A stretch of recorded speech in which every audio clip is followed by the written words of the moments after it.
My parents juggled multiple partners and kids while I was left forgotten. Moving in with my grandparents was my escape, but now my mom's furious I chose myself. I, nearly adult male, have a really complicated family. I have older and younger half-siblings on both sides. Of all the siblings, I'm the only one without a full sibling and the only one who never gets prioritized. My dad has 3 women he rotates being with, and Jane and Heather. Dad has 2 kids with Anne, he has 3 with Jane, and 3 with Heather. 3 of Dad's kids are older than me and the other 5 are younger. My mom has 2 guys she's dating, Hank and Phil, on and off. She has 4 kids with Hank, 3 with Phil. Hank's been in her life since high school and she was a teen mom to her oldest, first kid with Hank. 4 of mom's kids are older than me, 3 with Hank and 1 with Phil, and 3 are younger. My parents basically had a fling that lasted less than a year and by the time I was born it was over. I think mom was back with Hank when I was first born. I also think dad has been married to Jane this whole time, but I don't really know. I was bounced between both houses more frequently than any of my friends with divorced parents would be. Sometimes I spent a week or more with one parent, but other times I'd be a couple of days in one house and sent to the other and sent back.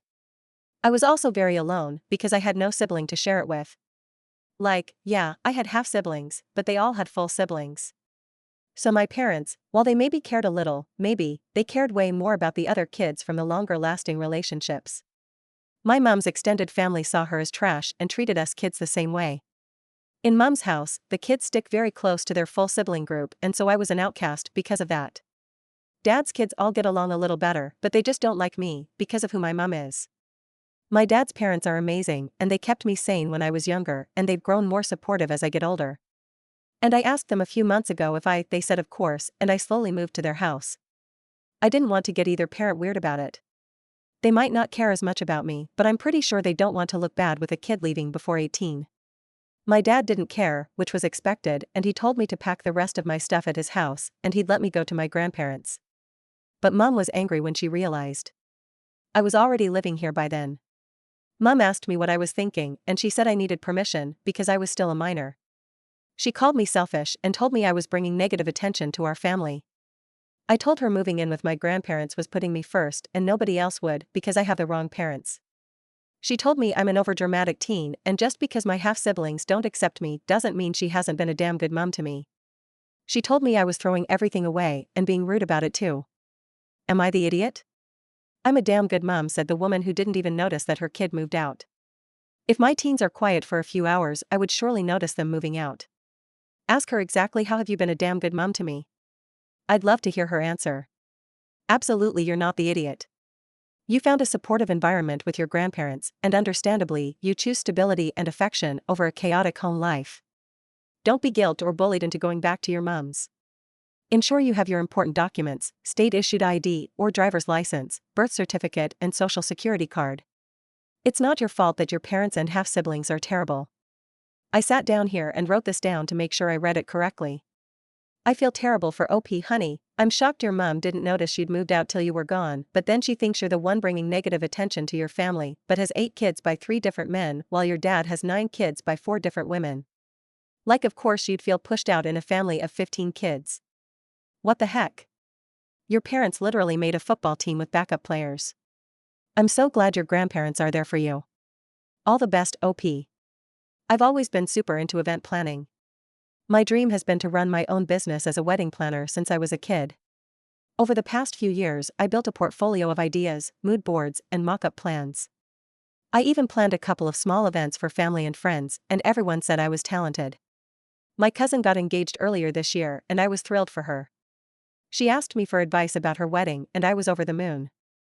I spent hours helping her brainstorm, even sharing some of my most unique and creative ideas, things I'd been saving for my future career. Fast forward a few weeks, and she announces her wedding plans to the family. I was excited to hear what she'd decided, but as she described it, my heart sank. It was my plan. Exactly. From the enchanted forest theme to the color palette to the quirky little personal touches I'd spent years curating, it was all there. She even used one of the venue ideas I'd suggested and claimed it was her dream location. I confronted her privately and asked why she hadn't at least credited me for the concept.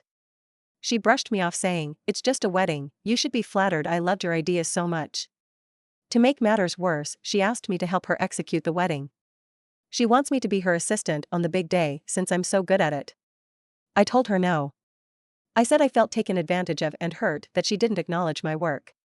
She got me dramatic and ungrateful, saying this was her big day and I should be happy to support her. Now the family is weighing in. Some people think she was wrong for stealing my ideas, but others say weddings aren't about originality and I should let it go. My cousin insists I'm being petty and ruining her special time. Am I the idiot for refusing to help cousin after she stole my entire dream wedding idea? What if your future fiancé hates enchanted weddings and gets mugged outside that venue, so he hates that place too? Perhaps he deserves some input. You're not even engaged. You are the idiot. You gave her the ideas and she used them. What did you expect? That said, don't give her any more unpaid labor. She can hire a wedding planner if she needs support. What if, gasp, Opie never gets married at all? Just kidding. Opie will probably marry an idiot, have her dream wedding, and then get back on here asking how she can get her husband to clean the house. Plus, a wedding planner with only one great idea will be out of work quickly. So maybe she could come up with other unique and new wedding themes that have never been done before. Like a winter wonderland theme in the snow, or that choreographed dance by the bridesmaids and groomsmen when the ceremony is about to start. Opie wants the credit for putting in the work and the hours of brainstorming the ideas, not the ideas themselves, and the cousin not acknowledging them. It's like going to work and your coworker gets paid for your work and then dares to expect more unpaid work because she's good at it. Opie's not the idiot. When I met my husband, he'd recently exited from a poly relationship. I can say he hadn't kept anything hidden from me, including that he got one woman in the group pregnant. He didn't want to do anything with that lifestyle anymore.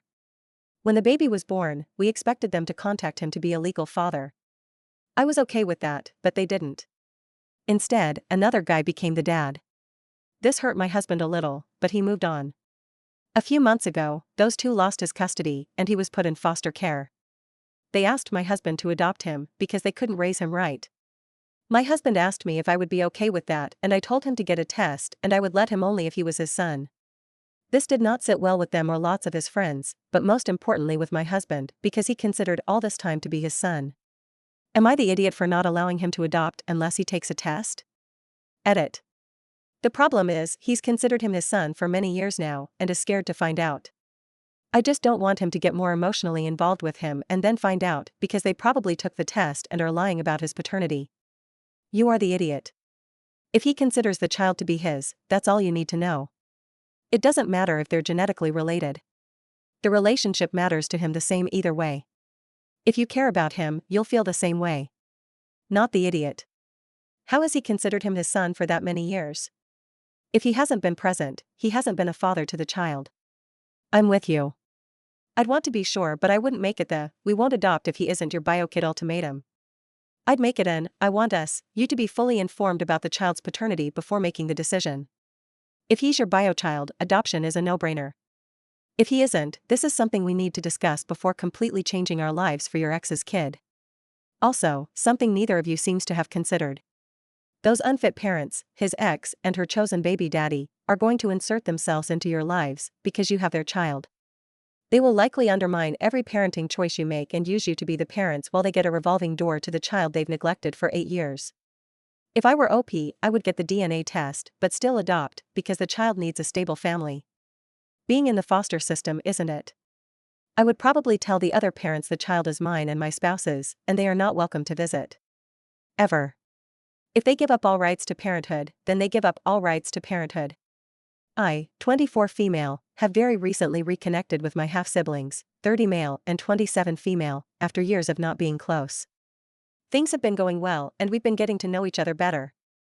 But a few days ago, a conversation completely threw me for a loop. Now I'm furious and refusing to talk to either of them. For context, we've only recently begun to meet up after I moved into the same city as them and found out I worked at the same company my half-sister did. Before this point, we've been avoiding bringing up the topic of our childhoods and upbringings.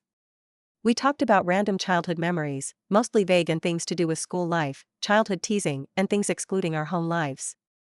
When they casually mentioned feeling bad for me because my mom is promiscuous. I had to grow up with 2 terrible parents.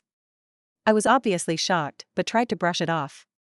Then my brother joked about how karma must have hit their dad hard when my mom cheated on him with my stepdad. That's when I couldn't stay quiet anymore. I asked them what the heck they were talking about. They explained how their mom had given our dad an ultimatum when she first found out about his infidelity. She'd forgive his cheating if he completely cut off contact with my mom and me, except for what was legally required, and my father had chosen us. As soon as my mom found out he had an entire second family, she kicked him out and threw his stuff onto the lawn. She raised me by herself for 10 years, working multiple jobs to keep us afloat, until she met my now stepdad Mike. He didn't even enter the picture until I was almost a teenager. When I explained all this, they still wouldn't let it go. They kept insisting that my mom had to have known she was sleeping with a married man. I told them flat out that my mom would never knowingly do that. She's not perfect, but she's not a homewrecker. The few times my sperm donor had ever tried to get back together with her, she threatened to call the police and have him arrested for stalking. Even after that, they doubled down.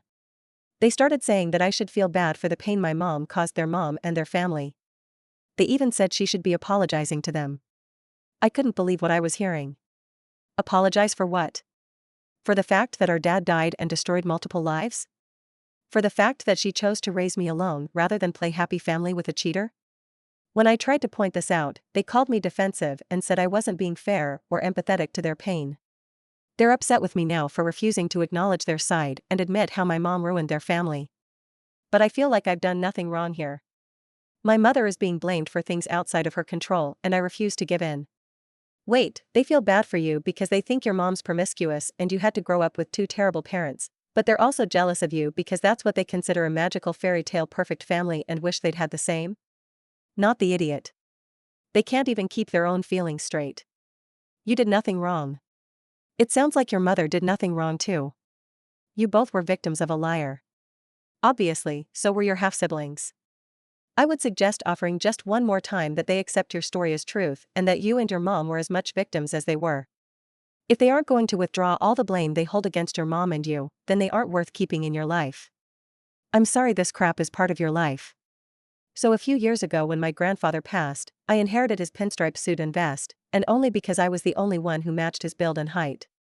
It's a bespoke Connolly he had made nearly 35 years ago, and it still looks brand new and stylish today. I have no idea how much it's worth exactly. I just know it's probably at least one order of magnitude more expensive than any other clothing I own, probably to the tune of mid to high four figures. Like seriously, take a look at Connolly's prices for casual wear and you will be shocked. So I've got a rule. It's ceremonial. I wear it to look awesome at a wedding ceremony or funeral, for pictures and basically any event where I have to do nothing but walk and smile and where there is no food or where dancing and merrymaking might ruin it. I've got another pinstripe suit I paid maybe $300 for that is tailored as well, but it makes me look like a wish. Calm version of myself compared to when I'm wearing the real deal. So last weekend I was at a wedding for my cousin. As usual, I showed up in the bling suit for the ceremony and wedding photos, and when we went from the ceremony to the reception I did the swap because it was a buffet with an open bar and dance floor. Cousin's new wife didn't notice for the first hour, but when she did she went full bridezilla and demanded I change back into my proper suit so I wouldn't look bad in the background of her reception photos. I refused, and she said she'd kick me out if I didn't change. I told her I wasn't ruining a suit more expensive than her wedding dress to look nice in the background of a few selfies, and left. Now that part of the family has been blowing up my phone for ruining the wedding. Am I the idiot? In what world is wearing a $300 suit not good enough for a wedding reception? I'm sure plenty of others were wearing equivalent suits. Unless your $300 was a Bozo the Clown outfit. Not the idiot, and I would take back my wedding gift. Honestly, it's common for even the bride and groom to change outfits between the wedding and reception as they don't want to ruin their expensive wedding outfits or can't dance the night away in their ceremony attire. So why can't guests do that? It's crazy she's making such a fuss. No one else would notice a thing. I'm having difficulty figuring out how somebody's cousin leaving early ruins a wedding. Ask everyone who complains that you ruined the wedding if they thought you were the groom and point out it's really weird that the bride is obsessing over the fact that you left early. Cousin's new wife sounds like she's a few sandwiches short of a picnic. If family are blowing up over that, that's a few less off your Christmas card list then.